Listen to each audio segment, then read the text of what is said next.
Bhatt academy में आप सभी का स्वागत है। हम पॉलिनोमियल चैप्टर को आगे बढ़ाते हुए क्वेश्चन नंबर 2 है, find a quadratic polynomial each with the given numbers as the sum and the product of its zeros respectively 1/4 -1। Standard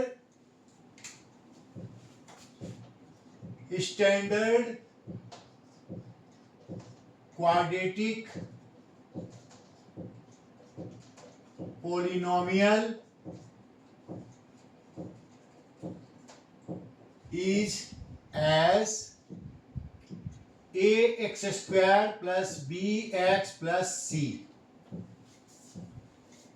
अब यहां पर दिया हुआ है sum and product alpha plus beta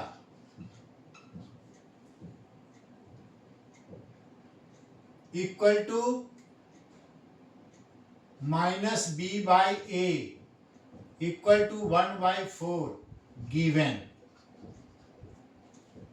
also दिया हुआ है alpha beta C by A that is -1 given.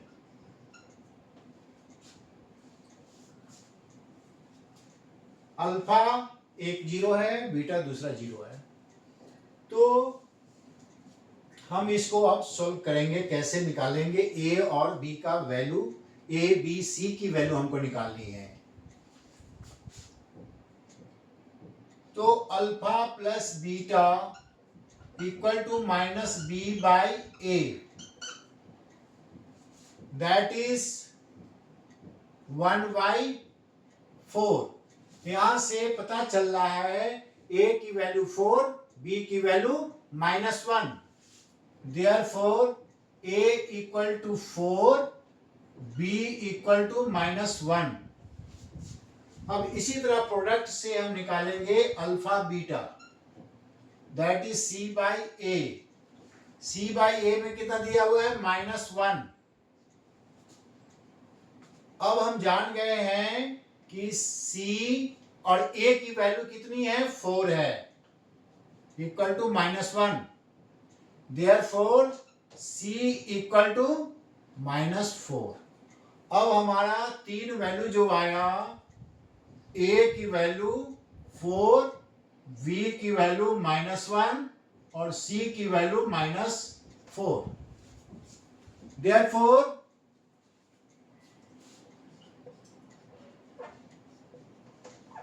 one of the polynomial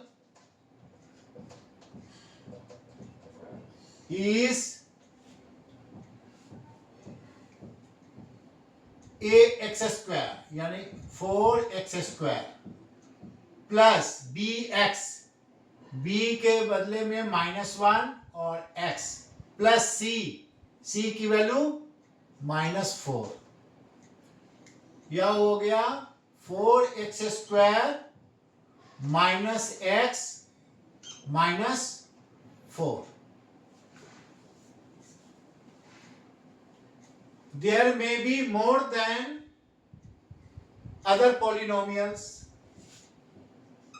Therefore, there may be more polynomials.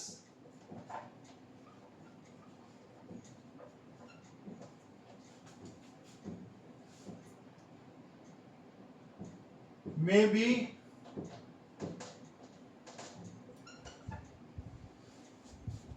k 4x² -x -4 where k is the real number।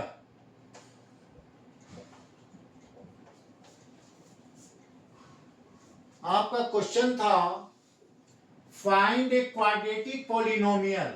Quadratic polynomial हमको निकालना था, ये निकाल दिया।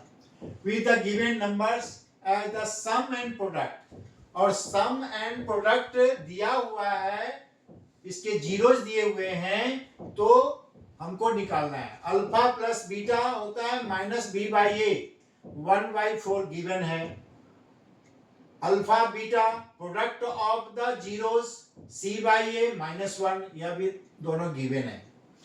अब हम जानते हैं कि अल्फा प्लस बीटा -B/A होता है, तो -B/A यानी 1/4, इट मीन्स दैट -B यानी B की वैल्यू -1 हो गई और A की वैल्यू 4 हो गई। फिर इसी तरह से अल्फा बीटा की वैल्यू होती है C/A, यह हो गया -1, तो C और A की वैल्यू हम यहां से निकाले हैं तो 4 इसमें पुट कर दीजिए, C/4 इक्वल टू -1, तो C की वैल्यू -4 हो गया। तो यहां पर कंक्लूजन निकला A की वैल्यू 4, B की वैल्यू -1, C की वैल्यू -4। अब यही जो हमारा स्टैंडर्ड क्वाड्रेटिक पॉलिनोमियल है, इसी में हम पुट कर देंगे, A के जगह पर 4 हो गया, x स्क्वायर लिख देंगे, फिर B की वैल्यू हो गई -1 इंटू एक्स, C की वैल्यू आई है -4, तो कितना हो गया 4x², यहाँ प्लस माइनस -x -4। और इसके अलावा बहुत सा पॉलिनोमियल हो सकता है, इसलिए हम k से मल्टीप्लाई करके इसको लिख सकते हैं। Therefore there may be more polynomials, may be या क्या हो सकता है, k 4x² -x -4 where k is the real number। आशा है आपको अच्छी तरीका से समझ में आ गया होगा। Thank you.